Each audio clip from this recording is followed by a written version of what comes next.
your support for the Untold Radio Network family of shows and join in on the conversation by using super stickers and super chats on YouTube. Got a question you want answered? Ask it live via a super chat and get real-time responses from our show's knowledgeable hosts and guests. Help keep the Untold Radio Network shows running strong. We need your support. Send your super chats and stickers now.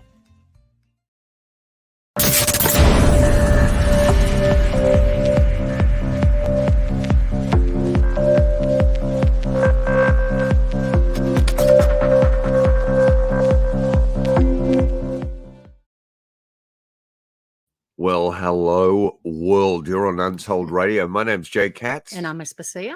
And you are part of Down South Anomalies, episode number 73, Aspasia. Yeah. How astounding is that? Down. Monolith monsters. They're appearing all over the world. They are. Are they monsters? It looks like a completely terrestrial mystery to me, this one, It's because a weird one, buddy, there are rivets and stainless steel, not all the time. And but even gingerbread. And they're, well, that was going to be a surprise. Oh, okay. But they are a weird one because no one, again, is taking ownership of these monoliths that are appearing. And only in the last few days, in the hills of Wales, they're back. They're back. They're back all the time. So They're so ubiquitous. It's really weird because it's a worldwide thing. Yes. It's not a cheap thing. No. They're really... well, there's an Australian company that has taken ownership. They're a bit doing the Doug and Dave, like saying, we're putting it up. Things we make or something, things I do. Oh, right, okay. And they worked in league with a group of Australian comedians that have got a Netflix show up, and they're taking ownership for them all across the world. Wow. But it's impossible. Yeah, right. Because they've been going on a lot longer. This phenomena can be dated back to 2015, maybe 16. They're not sure. Yeah. When they spied, helicopter pilots actually saw the first monolith in Utah, in a very remote area. And so it's quite astounding. Yeah. But that is just one aspect of today's show. Yeah, so monolith poison arrows. Starship, but when we speak about arrows, we're talking about AARO, the all-domain anomalous resolution of. And remember, they're resolving every anomaly in every frigging domain. We'll talk about their resolution. And they've just come out with their AARO historical review report, much to the chagrin of every person that's ever studied the subject, superficially or intensely. Everyone is in shock because it's two steps forward and 10 backwards. They are denying anything anomalous occurred, that there is no such thing as crash retrievals. We've never had the meta material. It is incredible. Deny. We're actually... Yeah, we're further back than we were. And then the tilting at windmills from the Odysseus perspective. Just keeps going, doesn't it? That beautiful landing that I suspect that one day we'll find out actually was a crash. The little tipping and tilting onto the side has led us into the latest Elon Musk and Starship X. Yeah. And the third launch of Artemis, priming for the landing on the moon with human personnel. And we've got a few problems. I mean, you know those two first launches, $4.2 billion going up in a puff of smoke. And I'd say the third one, even though they're going, we have got marvelous, astounding, incredible data. It's gone up in a puff of smoke on re-entry. Both the... So all three launches have... All three have... Well, they're not going to say this third one. They're going to say this third one was an incredible success because it got up into... Low Earth altitude. The lowest Earth altitude possible, not even orbit. They didn't even break into the point of achieving orbit. They say they have, but they're so on the periphery. Oh, my God. They're riding the cusp. Talk about the biggest spin jobs. This is like John Carpenter's student film that I and you adore. This is like a scene out of Dark Star. 12-point-something billion dollars. All up for the three launches. Yeah, that was which probably could have solved major homelessness, major medical problems all throughout the US. Has just gone up. It's incredible the money that people have to throw away. Now, what we must say, what we say every week, out of acknowledgement, absolute respect, that we are broadcasting on stolen land, the Gadigal people of the Eora Nation, and we want to pay our acknowledgement and respect, as I said before, to elders past, present, and emerging. So important that we state that. You're also on Untold Radio, which is supported by some of the most astounding people we've ever come across. For sure. And we're going to start a little series soon where we investigate the supporters of this station. Okay. And the first one we're going to go to is the Wrench Man. Oh, yes. The mediator, the moderator in the chat rooms throughout virtually every program, who has the hardest schedule, I'd say, of just about anyone viewing, listening, or supporting this. He works in a salt mine. Well, he has long shifts. Here's the thing I've always said to you. It's been my mantra. You know, every time you've gone, oh, that was an exhausting try a shift in a I'm like, well, mine. at least you're not working in a salt mine. And now we know someone who's actually working in a salt mine. But what I want to ask John about primarily is the sea change in his life when he became interested in the world and everything that is rather outside of that world, the anomalous research. We have to also dedicate this program, and we should also bring up Charlotte, our Four Feathers, Catherine, Alex and Nomi, Uncle Bones too. There are hundreds of people going to miss out on Sharon. All those people are so phenomenal. Malcolm Carter is just remarkable.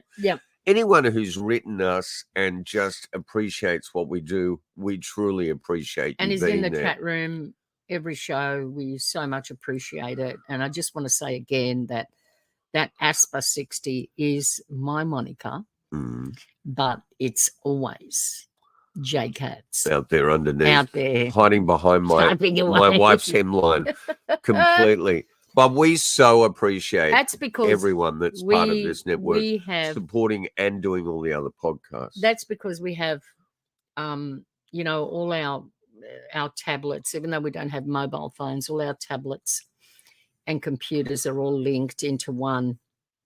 And we have only one email. We don't have separate emails. And, we have each other. We can get into each other's Facebook accounts and everything else. And so can a whole bunch of other people. But so there's nothing secret, nothing. Young filmmakers who have inspired us and taken our archives to another level have access to every personal scary of our work. Our information. Look, we have to dedicate, we've got a film history that is vast and really important in our life. We have scouted the periphery of the film industry for years, but some people have great meaning with this. And unfortunately, I didn't grab the photo of Grant and us from that astounding night when we were doing the screening just down the road. And the most celebrated and acknowledged and astounding stuntman ever, who had his prime time in the 70s, Grant Page, has just 70s passed and 80s. away. And we wish to show our condolences to his family and friends and everyone that loved Grant in a film.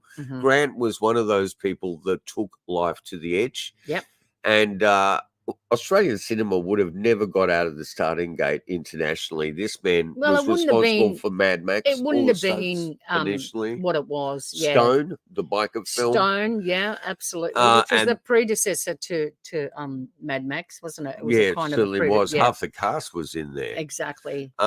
And from Journey Among Women, this film, which we adore, from one of our favourite directors. We're going to have to get Brian on down south for Anomalies. Yeah, sure. Because Brian Trenchard Smith is a big lover of the world of the anomalous. Absolutely. He's had numerous experiences, and he is a close colleague. He's done we adore Turkey Brian. Shoot. He's just done Megiddo with Michael York. But you know what? It's the scenes in this film, The Man from Hong Kong, shot in Sydney, Australia, where we are, that are just unbelievable. Kung Fu fighting scenes with Jimmy Wang Yu? Yes. Yeah.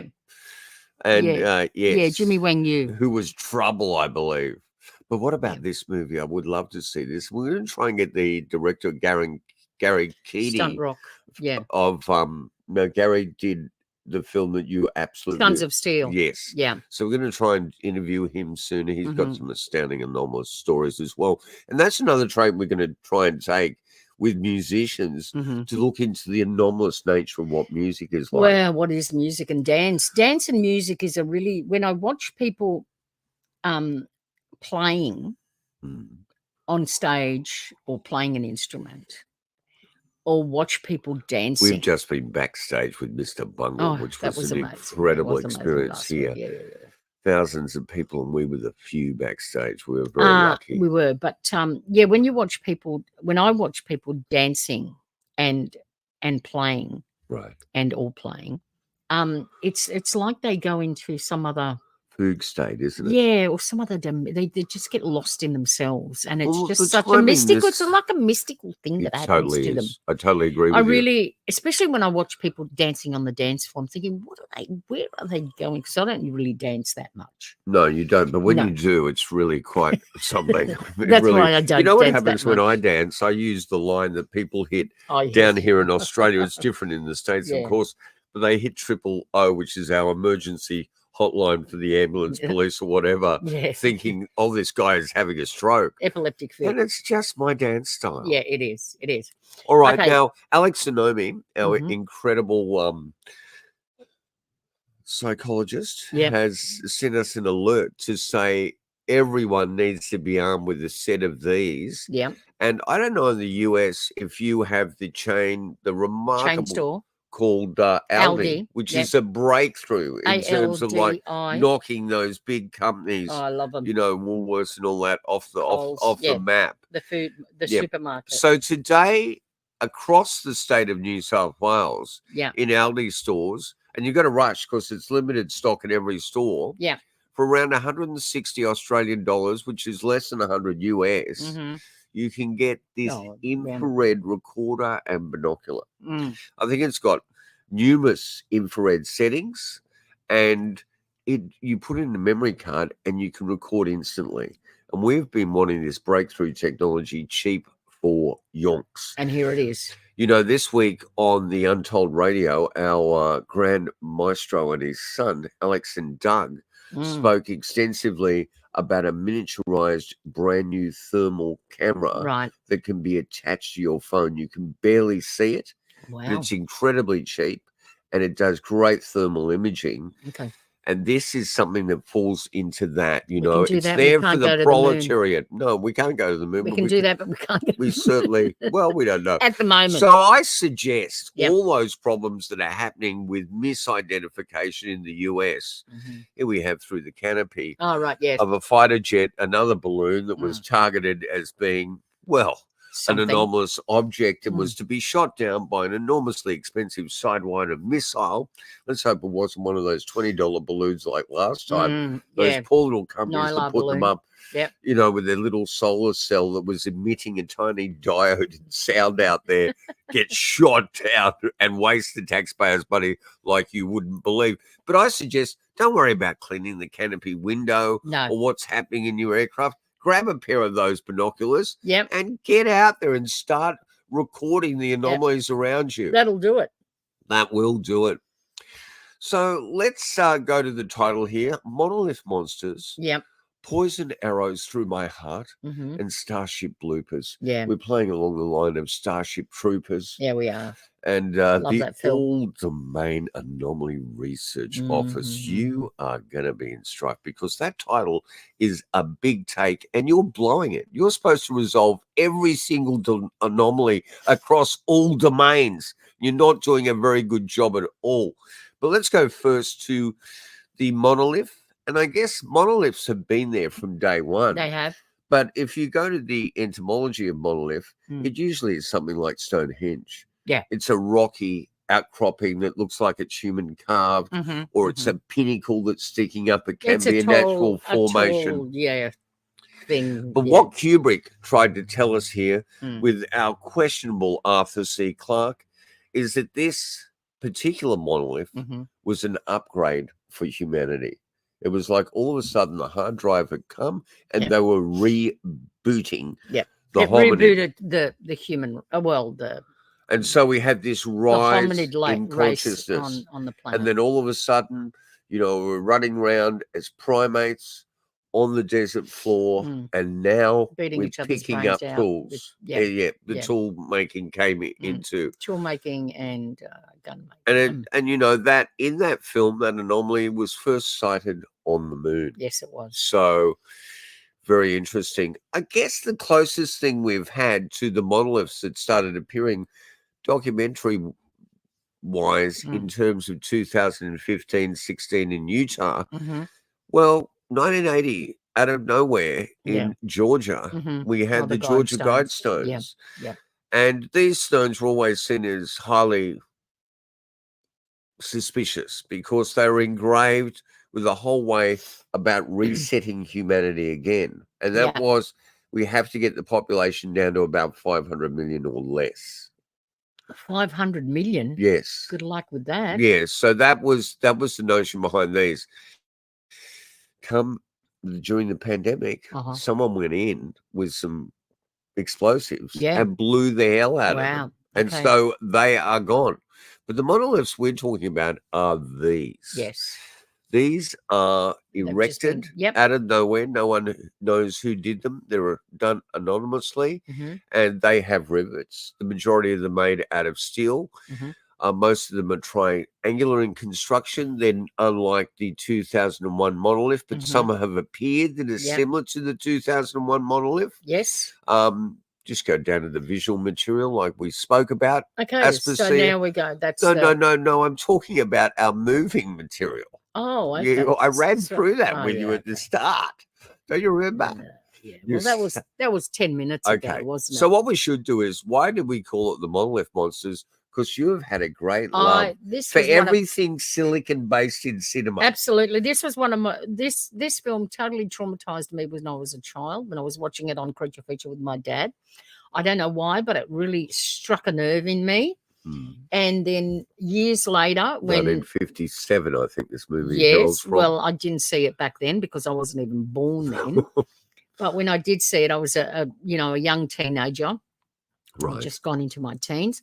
Watched it on the Creature Feature, and it really, really struck some sort of nerve in me because it totally traumatized me, and I never forgot it.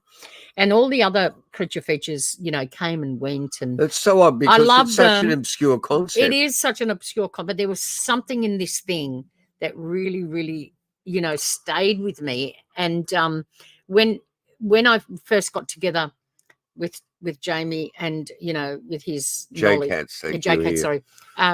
his love of film and his knowledge of film, the first thing I said to him, I said, there was a film I watched when I was young and I want to see it again. I want to find it. And I described it to him and he said, oh, yes, I know that one. That's the Monolith Monsters. Well, it was one of my passions as well because it was unlike any other science fiction film. That's right. And what it was is the notion that's an alternative let's just show him the trailer. Hypothesis to us and evolution. Yeah. And they believed back there in certain periods in prehistory that there was a possibility that life could be silicon-based. Yes. So let's have a look at this trailer.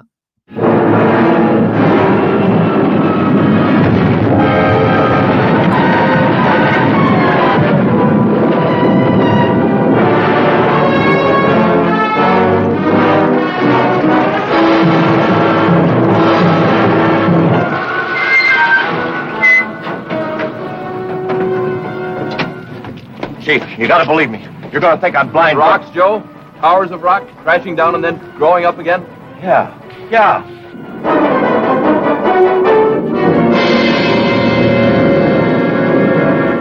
Perhaps a part of the process is the absorption of silica, taking it right out of whatever it comes into contact with, like human beings.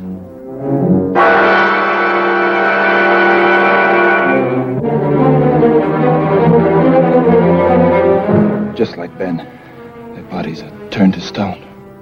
What was this amazing power that could turn people into stone, that could suddenly turn inanimate rocks, stones, monoliths, into growing, spreading, expanding monsters, threatening to engulf whole towns and cities, to bury all civilization under an immensity of weight beyond all calculation?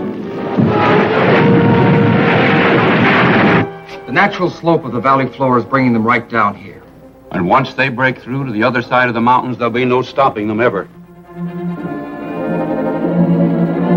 Look, all we're asking you to do is save her life. I can't cope with something I don't even understand. Ready! Hit it now!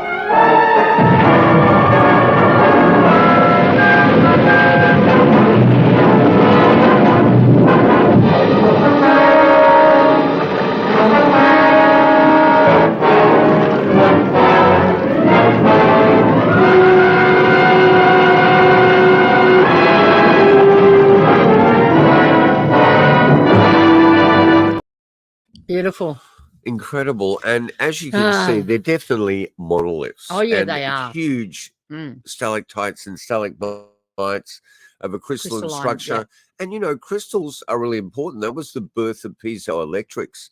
That's when we found about the transmission of radio signals. I mean, one of the first things I did here in Australia was get my father to take me up to the very first Dick Smith shop that became a major Australian franchise and get all the ingredients to construct a crystal radio set. We did a great job. Arthur, my heart is with you. He's no longer with us, but he certainly is my wind and my sails. That man, what an incredible, beautiful, slightly eccentric gentleman my father was.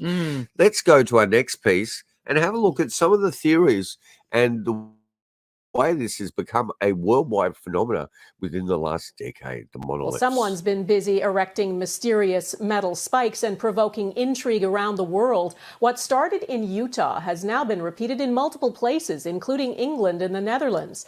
And there are some wild theories about who put them there and why.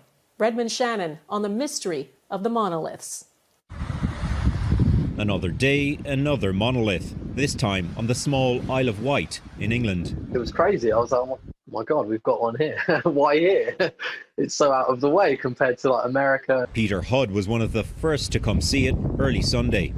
Even with my own eyes, it looked like it had been edited in. It was so like surreal looking. It was like a tear in fabric and time. It was just like this portal. Like I said, it's at the bottom of a very stiff cliff, like a very steep drop. And the only way up and down, without having to climb, is this wooden staircase, and it's steep as well. It's on a hell of an incline. It was the same day a similar object appeared in the Netherlands. They're reminiscent of alien-installed monoliths from Arthur C. Clarke's Space Odyssey series, and come after 3 others were discovered in recent weeks. So is it solid? Not solid.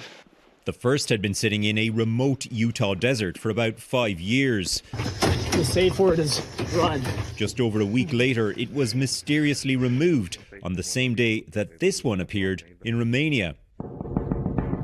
Followed by another in California. Christ is king! Christ is king! That was also torn down, only to be quickly reinstalled. There are conflicting claims as to who's behind them and what they all mean. This amateurish version, a cheeky hoax from a candy store owner. So how about this? I wake up Thursday morning and there's a monolith that appears right in front of my shop here in the Strip District. Jumping on board what is most likely a copycat trend and a welcome distraction from all things 2020.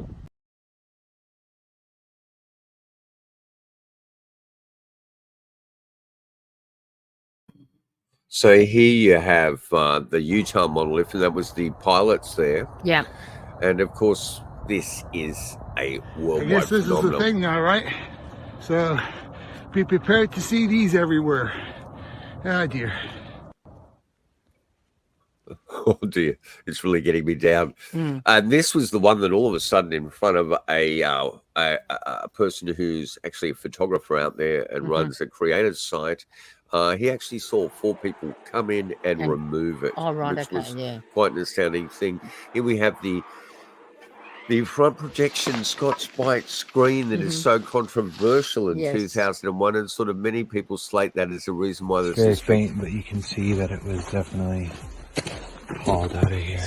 Someone that wrote "bye bitch" and clearly took a pee on where the monolith once stood. That's a bit rude. So that's why people always suspected there could be a possibility of Kubrick being behind the moon landing footage, which I doubt very much. There is a story I can say in the future where I had a word with Kubrick's wife when I was doing the movie show, and she doubts it as well. Okay, let's drop that, cut that there. Okay. Thank you to the good work there from The Guardian for us. They're working behind the scenes for Untold Radio big time. Yeah, they are. Let's just have a look around this planet, going back to Utah there, Aspasia. Yeah.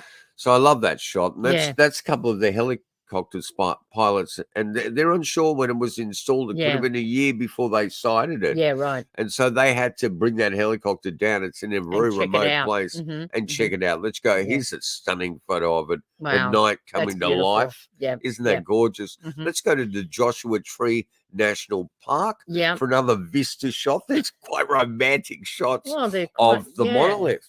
And you know what? Scenic, aren't they? The Australian group of guys that actually decided they were going to take ownership of these things, I did a thing, they call themselves on the net, right?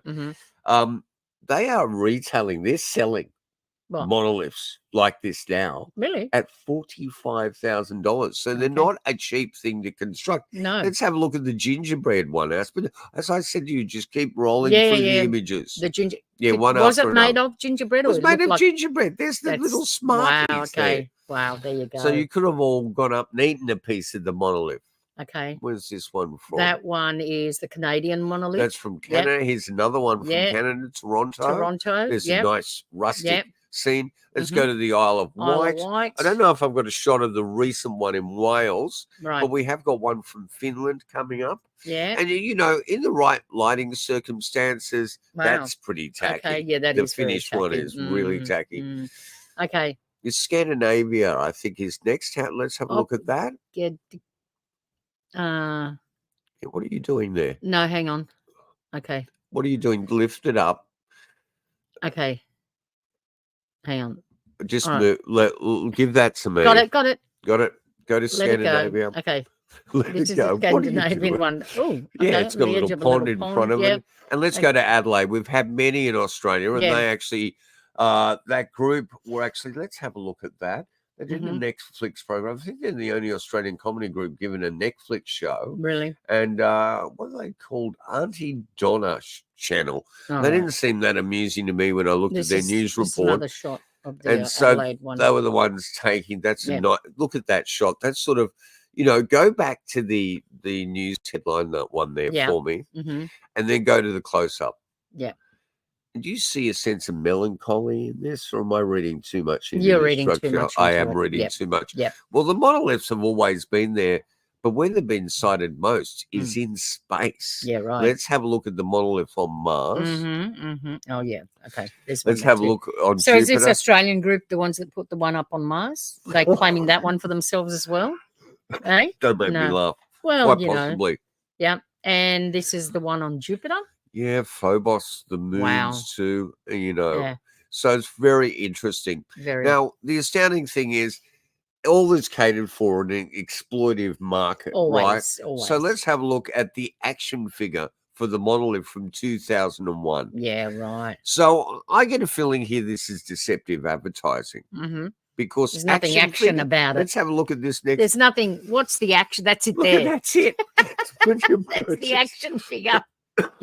Oh. The all-knowing alien Complete power. your collection of what? And you could spend months. Maybe you just look into that like a Black Mirror, and that's where you actually start to hear the Council of Nine come to you. Yeah, exactly. Okay. We're going to go back to Tom we Corbett. always come back to this. And this is such an amazing, from 1953. This such an Viewmaster amazing set. piece of ephemera from then. And it is suspected, and Richard Hoagland's the one that put it out there. So facts check this to the hill. It's supposedly, written by either Werner von Braun or Willie Lay. Right. Anomalously. And we know that von Braun did a lot of stuff for Disney. So, and this talks about a mission to the moon, in which an obelisk is involved. But let's have a little look at the obelisk. These are part of the 3D slide set. Yeah. There's the obelisk. It's much smaller, but it's triangular. Like it looks like a pyramid in to me, shape. anyway. And it tells them to go to a face on Mars and then into the asteroid belt where they discover the alien secrets of anti-gravity and go back to an underground base in Nevada. Yeah, right. Which is talking way before anyone even mentioned or thought there was something like Groom Lake or Area 51. Please keep going with those images, because that leads us into our next section, Aspasia. Yeah. And that really is, we're getting closer to this is Starship X. Yeah. Elon Musk's enormous, the largest, most heavy object It's ever a beautiful put into thing. space.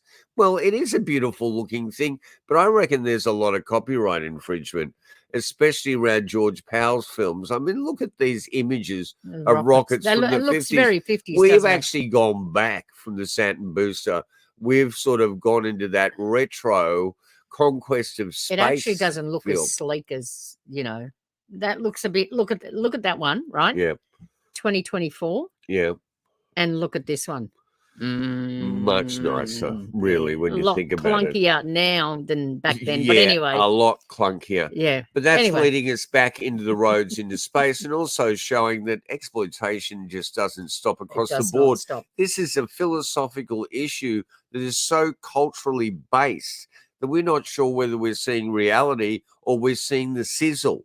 And believe me, when it comes a lot to of sizzle out there. Artemis, Intuitive Machines, DC, the sizzle I've heard over the last 2 weeks in selling you missions that have failed, I know, but are still supposedly giving them the data that they need is profound. It's transparently so, well, what is the word?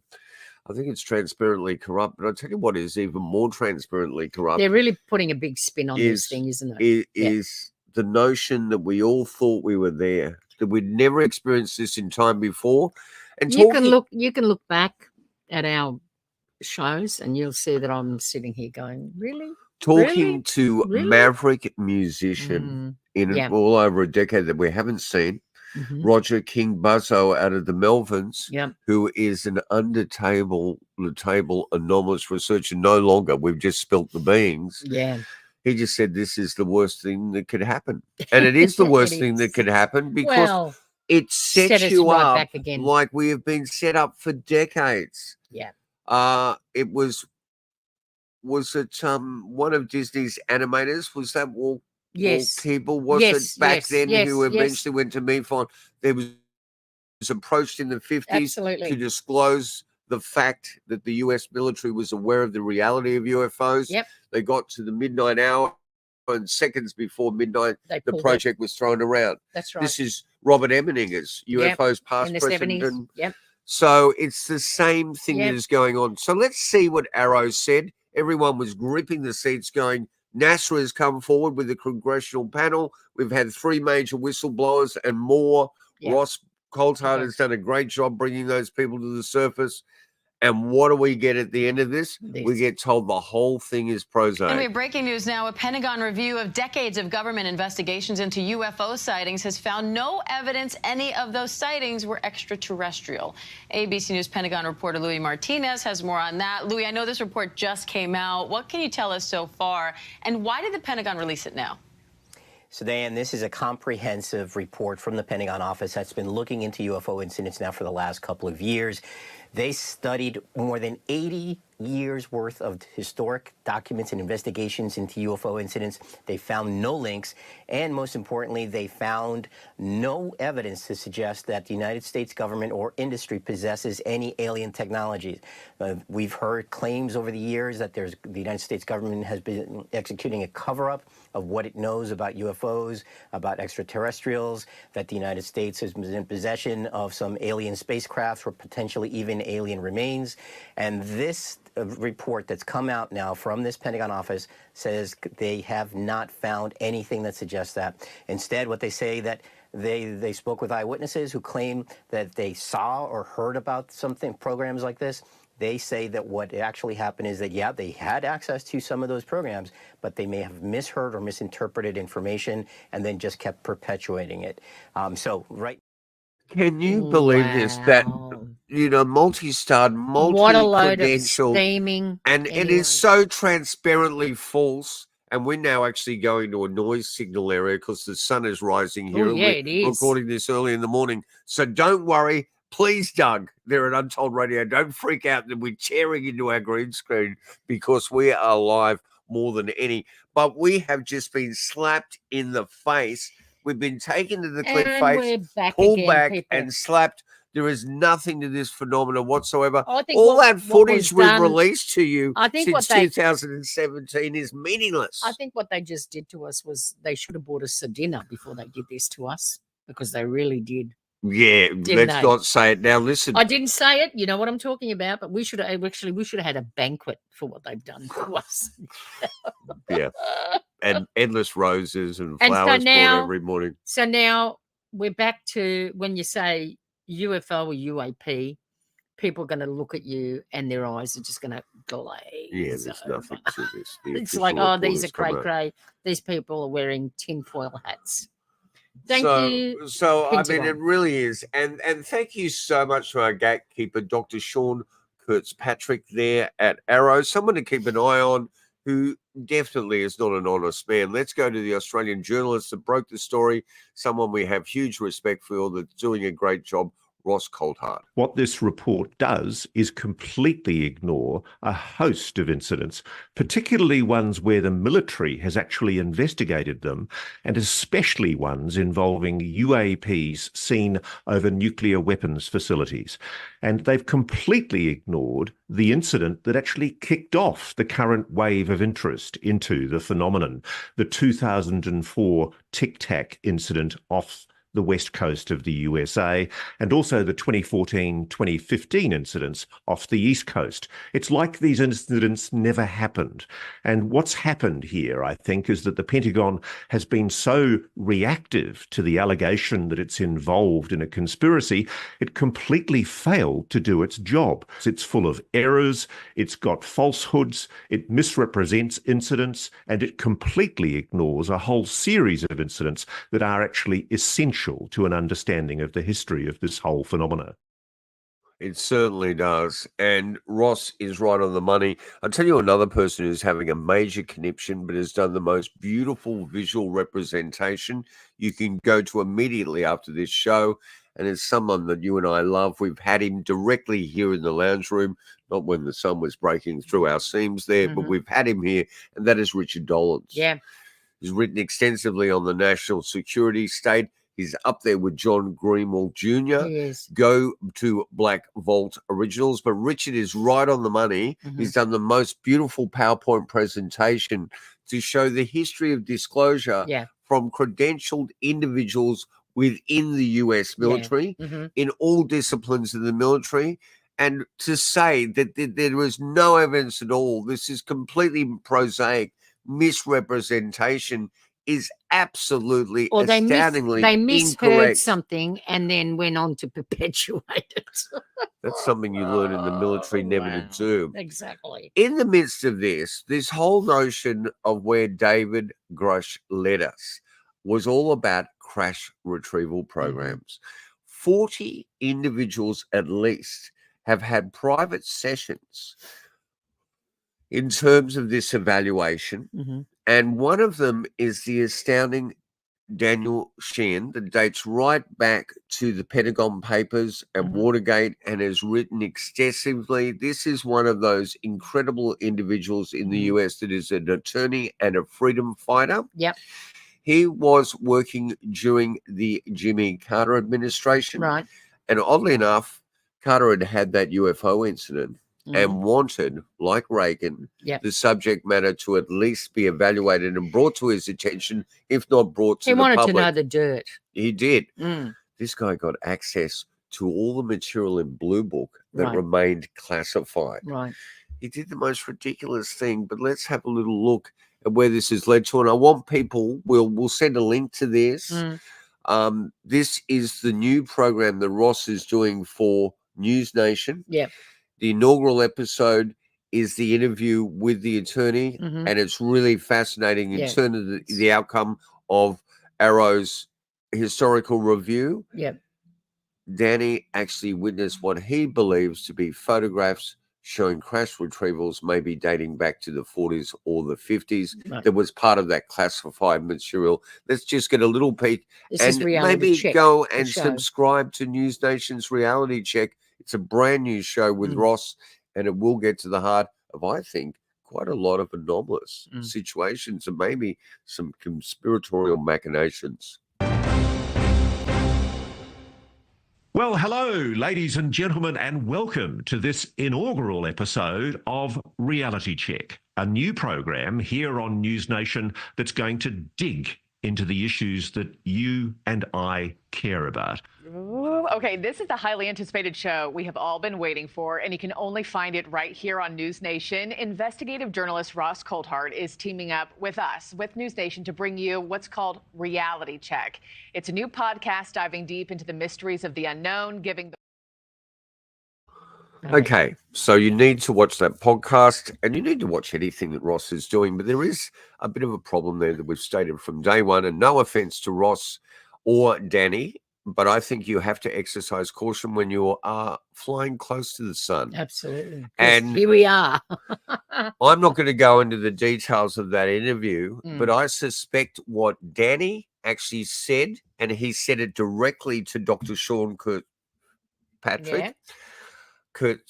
Fitzpatrick, or yes, Or am I getting that wrong? Fitzpatrick, Patrick Fitzkirks, I don't know. No, sorry, I can't pay too much attention to these people because they're so transparently doing the Orwellian double thing. Yeah, You know, they're yeah. just confusing, Doublespeak, yep. double speak in Yep. that regard, and I'm completely lost now.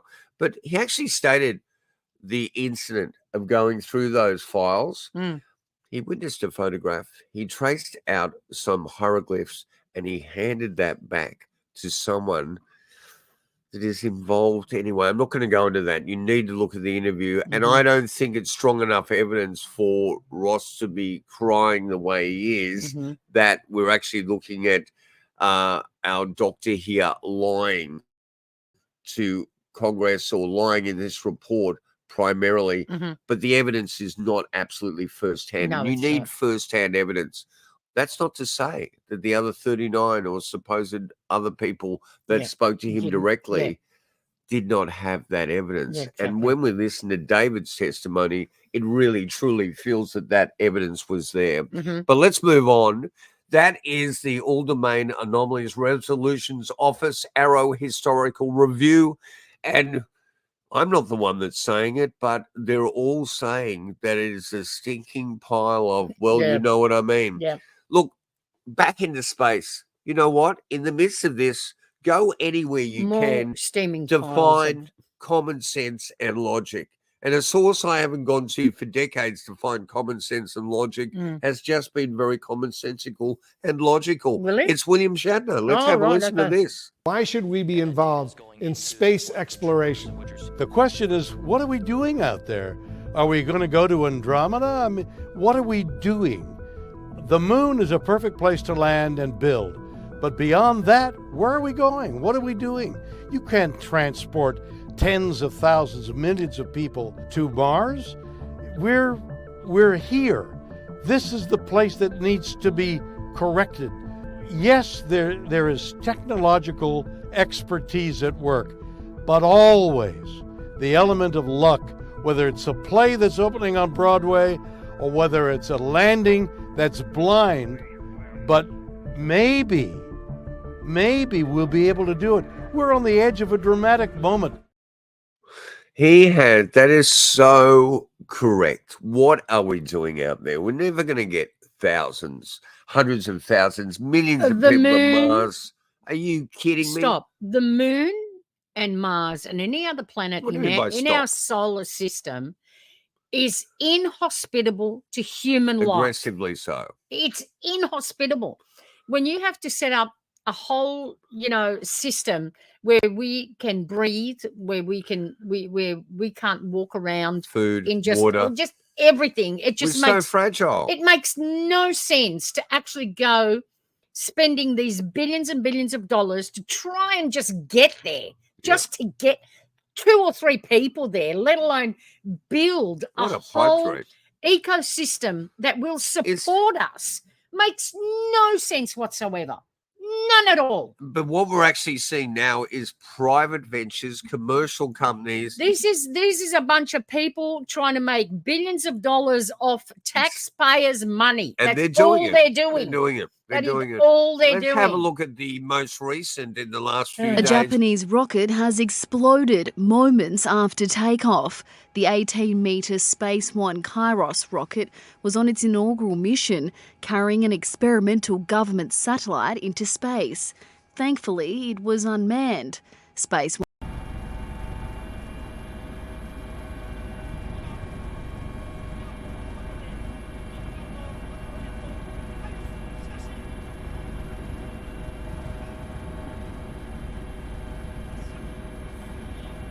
Everything after clearing the tower was icing on the cake.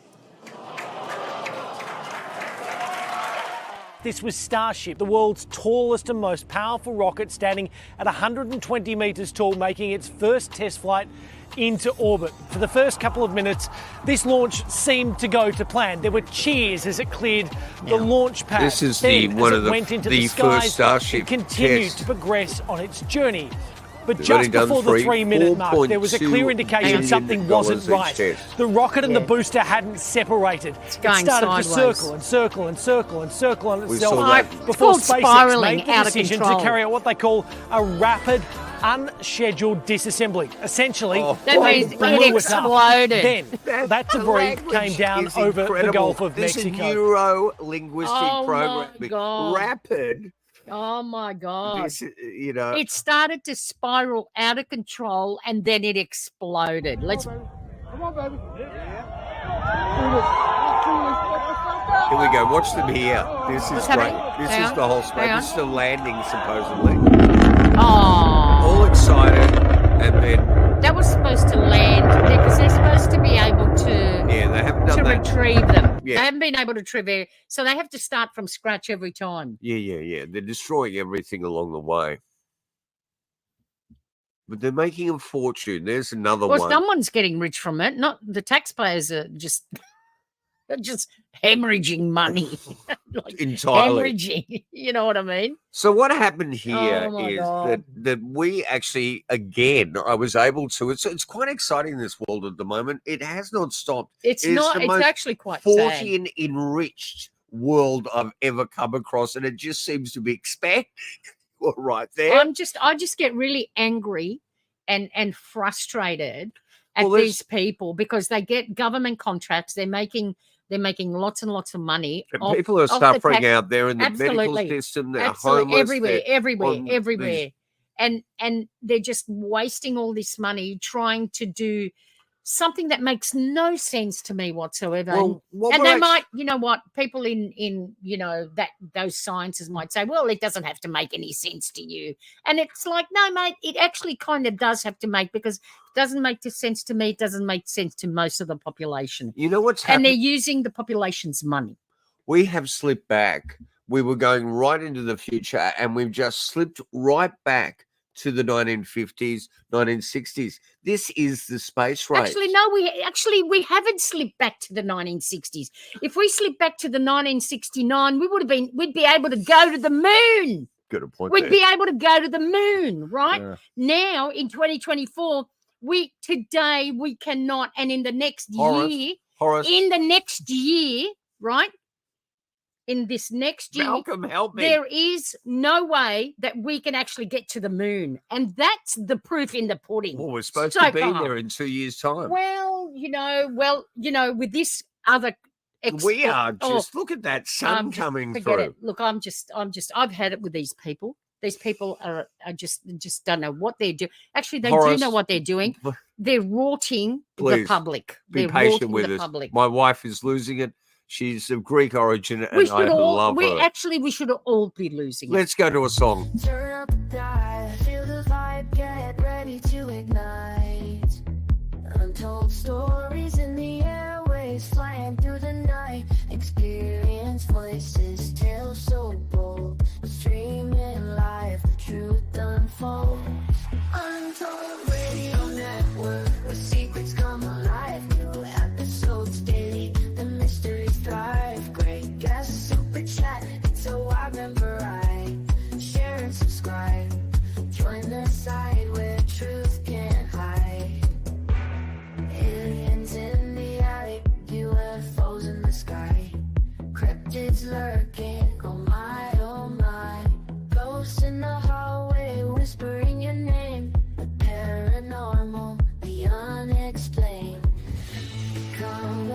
Get your biggest scoop of the mystery. Be part of the group. You can do karaoke to this, Aspasia. Buzzing. Crew. On Radio Network. We should get an entire choir of everyone doing the podcast singing this. We need to get our tech in, young Billy White, and do it. Okay. Now try to sing with me. No. You want to explore the Untold Radio Network. It's very quick karaoke. It is very quick. It's not. This is not karaoke. This is AI and its worst manifestation on earth ever. But I like it.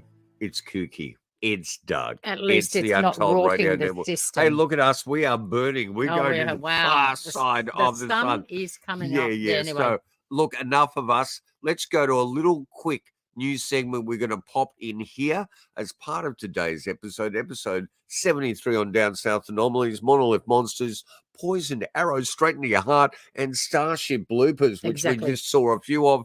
Check out that number 3. We believe Odysseus crashed. It was moving in the navigational system went out days before it actually went to the moon. It crashed. It didn't tip onto its side. That's our prediction. The same thing happened with this third Starship X. Great title, great looking craft. Too impossible. You didn't even get into a low Earth orbit. It wasn't vectored. They reckon it got close to vectoring into orbit. But let's have a look at this. Great. You could win quite a bit of money if you capture an alien on your front security camera. Have a look at this. Not from AARO, you can't. Yes, you can. And the truth is out there, and doorbell company Ring wants you to help find it. They're giving away $1 million to whoever can capture evidence of extraterrestrial life on your Ring camera. That's a lot of money. All right, if you're not a believer, that's okay. Whoever can create the best fake alien video like this one can win a $500 Amazon gift card. Oh, And there we go. There's your double. And there we go. There you go. Okay. You're not going to get the real back thing, now. but No. we'll create this whole slew of viral fakery. They're walking up to people's doors and ringing their bells. Let's go. Okay, we're going to burn out completely soon. Hang in there with us. Now, if they have dismissed the all-domain anomaly resolution office, the validity to any metamaterial, Can I just any ask anomalous something? objects, Does that mean that now that everything's been disproved, reset back to prosaic. well, does that mean that office is gone? No, it doesn't. Oh, it should be. Those They should people all shouldn't- lose their They job. don't need Down a on the job welfare anymore. line. No, it's like Take them into Pittsburgh to rebuild it. No. These Detroit. things. Let me finish. These things don't exist. You people got no more jobs. Go and find another job Well, if they somewhere don't else. exist, what's this story? Out there. And new today, the U.S. military is working on a way to possibly detect life beyond Earth. The Pentagon developing what's called portable UFO detection kits as officials investigate reports of unknown objects. CNN's Kristen Fisher is here with the details on this. All right, so the Pentagon says the U.S. has never found any evidence of alien technology. What are they hoping to accomplish with these kits? Well, they still don't know what a lot of these UAPs that have not been identified, they still don't know what they are. And so the Pentagon has announced that they are developing these portable UFO or UAP detection kits. They're calling them Gremlin. And what they're doing is they're hoping that this will allow them to respond faster to UAP sightings. And then once they get there, they hope that it will allow them to collect a bit better data. And I'll let This is Timothy what they Phillips, tell who's the you acting directly director after that Pentagon AARO Office that report. investigates So, you know, UAPs there's called nothing to us, but we're AARO. developing Explain a really bit more about it. He advanced, says what we're doing is you know, developing deployable but we remember configurable these sensor detector suite kits in the that we can 70s. put in a Do you Pelican remember? case, They were little black kind of briefcases, right? And since the UAP target, the signature is not clearly defined, we really have to do hyperspectral surveillance to really try to capture these incidents. Hyperspectral means Hyperspectral across the entire That's electromagnetic fascinating. spectrum. Yeah. So I think everything you're better from off with those ultraviolet, LED binoculars. waves and X-ray to radio waves. Well, if And it then doesn't that exist, signature you're that looking he's at it talking through about, every light he's talking about spectrum things possible. outside the normal signature of flying objects. So most jets Are we going to emit see a them on heat Amazon signature very because they soon? have a hot engine.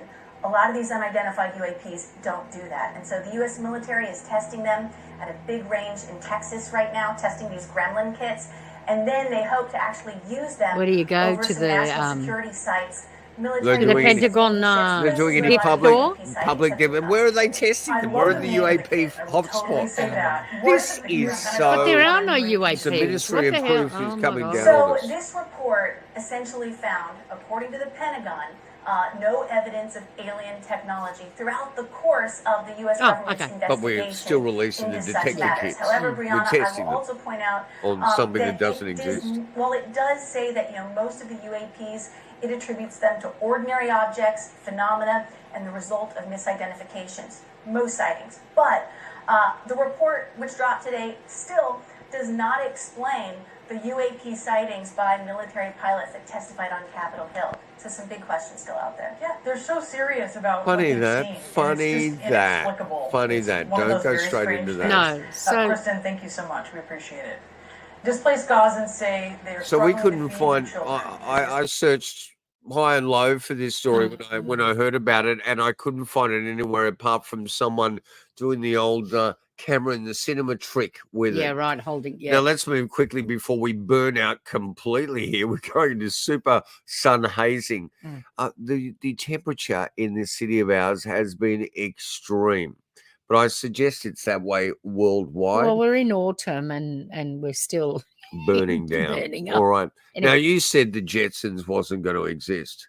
Check this out.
Breathtaking. That company, the reason why I called that Jetsons Technology is that is the name. That is the trademark of that company. Jetsons. Please go and look. There is some profound, incredible desert terrain footage of that craft. And it just Can I looks just tell you remarkable. something from what I saw from that? That told me that you and I are never going to be able to afford that technology. No, we can't. You have to have a nice, beautiful country estate. Cut lawn. Huge estate. You're going to be really young and gorgeous. So we're out, right? Yeah, it's mandatory that on the launch pad there is That's a right. beautiful lass A standing there. beautiful girl. Yeah, in so shorts. that's not going to be me for sure. Oh, you And could still pull no that off. way. I remember those shorts And- you wore and 32 years ago Oh for me. my God, stop it. I love you.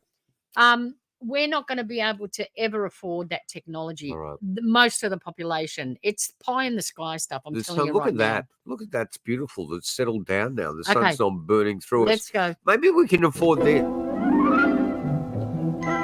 Ever been skeptical of flying saucers? Well, would you believe a real-life saucer aircraft right out of science fiction? It's the after-hours pet project of aeronautics professor Paul Muller of the University of California, who is ready to test fly it. Its diameter is 14 feet. Everybody ready? The 5-minute flight is restricted to a 3-foot altitude, since Muller is not a licensed pilot, and flying saucers aren't recognized aircraft. The tether line was needed because high winds made free flight dangerous. The craft is powered by 2 motorcycle engines. A 2-seater ready soon may be the car or chopper of the future. Help wanted, a crew of little green men.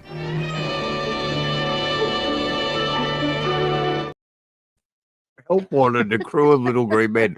But listen, I've been watching Paul Muller's prototypes and tests for years. Some of them are beautiful and incredibly stylistic. I love all that footage. But he's not the only one. And that's about the only model we can afford if we could find it sitting next to a used limb in a scrap metal yard. Maybe. But I tell you what, the Chinese have been watching him too.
Isn't that so beautiful, Aspasia? Yeah, it's beautiful. But it's useless. But it's useless because Totally useless. it's one Great person. for sci-fi film Yeah. fun. You can't go really fast. Go to that site too, Robert Muller. It is so incredible the work he's been doing there, Hey, but thanks for watching. completely useless. Completely useless. I mean, for a joyride, sure, but how I don't know. We just can't. We don't get it, do we? We're terrestrial. We need to be on the ground. Do you know what I mean? Yeah. We need to be on this planet because this is the gravity that we're designed for. This is the atmosphere we're designed for. To try and go somewhere else, the cost is just and the thing is too is like they're not going to transport everybody there. They're just going to take a few elites and that'll be it. All You know what I mean? Now, recently, you and I looked at a piece that was in the light of Odysseus Odie tipping over, and they actually exploit the hell out of the Greek gods, don't they? Well, Apollo, all whatever. this stuff Artemis. is just the pantheon of Greek Pantheon. gods That's a Greek that word. just get torn to pieces and thrown back as the sizzle of the military-industrial complex. Anyway. There was a great piece we watched on the American 60 Minutes in light of the failed tipping landing, possible crash. That was quite in which quite telling, we wasn't it? had people that are involved in the financing for these programs going, there is no way this is going to happen, especially in 2026, which they're saying is the next deadline for landing a manned crew on the moon. Looking at the track record there from Elon Musk. You know and what? I'd SpaceX love and to be Starship. able to eat my hat on that.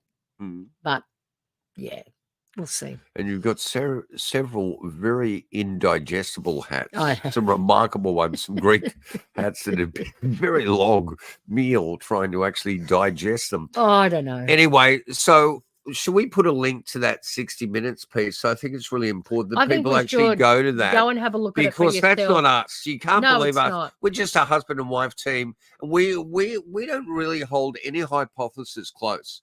The more we research this, I'm with just like going on the colleagues, evidence that they're showing me. And I'm telling you, these launches from all over the world. You've got right? to use common sense. From, and we've all from got an opinion. China, from Japan, from India, from Well, the the Indians US. are doing the best with the They're less doing money. the best, yeah. But from all of them, still no one has been able to put a man on the moon in 2024. Well, it's Okay. supposed to be happening by 2026. We'll see. Yeah, but they've Hold said on it. your hats. How many times have they said? Did they said to us at the beginning of the 2000s that we were going to be on the moon by 2020 or 2018 Let me tell you too, or whatever? that They just keep moving the dates all the time. Now, in 2026, when it doesn't happen, what date are they going to give us then? By 2030? Can I tell Give you me a too break. that this Starship X, Mm. it's not talking about one or two of them. They're going to have to take a lot of stuff up there. Of course they are. So they're going to need maybe dozens of that. How And much is so that with going to cost? 2 tests, I mean, they've had achievements. They're getting closer and closer to What? To high Earth low orbit? Earth orbit. They But can't it even seems- get to high Earth Can you orbit. imagine the Oh amount my of God. poverty and destitute and pain they could resolve with that I money know. going somewhere else? Yeah, but that's, that doesn't mean that Elon Musk is going to get any richer. if they're feeding poor people or housing or giving medical aid to those. I mean, how's Elon Musk going to make more money? Come on. But how can you make sense of anything now? You can't make any sense of when, this. I mean, just look at our terrestrial mystery there with the aluminium steel monoliths of various constructions appearing all over the world. Isn't it amazing in poorer areas of Europe, they actually look cheaper and more. And, you know, in Utah, they're like beautiful stainless steel. I don't think those boys behind the Auntie Donna channel and I Did a Thing. Of course not. They're just exploiting it like everyone else does. Yeah, it's like the mall, bandwagon. you know, aliens in the mall, bang, before you can even ascertain that there might be any veracity to any information whatsoever, someone has been greenlit for a feature film on it. The culture we've got now, this is Alvin Toffler's nightmare. It is just so impacted with exploitation. Capitalism. You capitalize on something. Capitalizing on something means you're exploiting something. All right. We are an exploitation.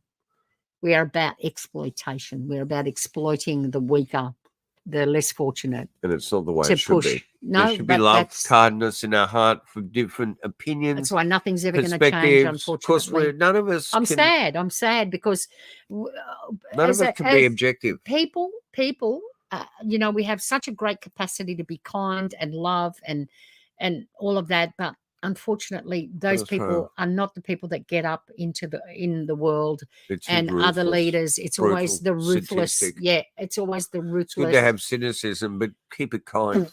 Keep it kind. Anyway. All right. Look, we need to make a statement at the very end here. Yeah. That we adore all our supporters, everyone that listens, everyone that watches. Go up onto YouTube. We're highly visual. That's why we keep getting our algorithm. What's happening with our numbers up? I'm going to remove the next. Are we being shadow banned? We've been castrated on here. Who knows? But we are the wild card of Untold Radio. Jay Katz here. Mr. Mr. That's my stage DJ name. name. Yeah. No. It's Aspasia. Anyway. And you know, you cannot trust anyone. And at the end of the day, can't even trust us. Can't even trust us. So make sure you fact check everything, but be cautious. As Catherine Fourfeatherfall says, be loving. Be kind. Need to cherry pick things. Go towards the light. Don't go towards the negative. Yeah. Because, you know, how can we resolve that stuff? We need to be strong. So look after the people around us. You know what that is? The wind-up signal. Malcolm, she's we'll pulling me off. Get a fish, get a butterfly net, and pull me off in that regard. Oh, that was nice. I like that. Anyway, the we'll light be back, change. We'll be back next week with another program. Okay. See you, kids. I guess this man, we keep going back to him. He says it all. Never believe fully in anybody else's BS. I don't care if it's Roger Nish, the Pope, L. Ron Hubbard, Al Gore, George Bush, or I don't care who it is. Don't swallow all their belief system totally. Don't accept all of their bullshit, all their BS. The second rule is like unto the first. Don't believe totally in your own BS, which means that, as Bucky Fuller said, the universe consists of non-simultaneously apprehended events. Non-simultaneously. The universe consists of non-simultaneously apprehended events, which means any belief system or reality tunnel you've got right now is going to have to be revised and updated as you continue to apprehend new events later in time, not simultaneously.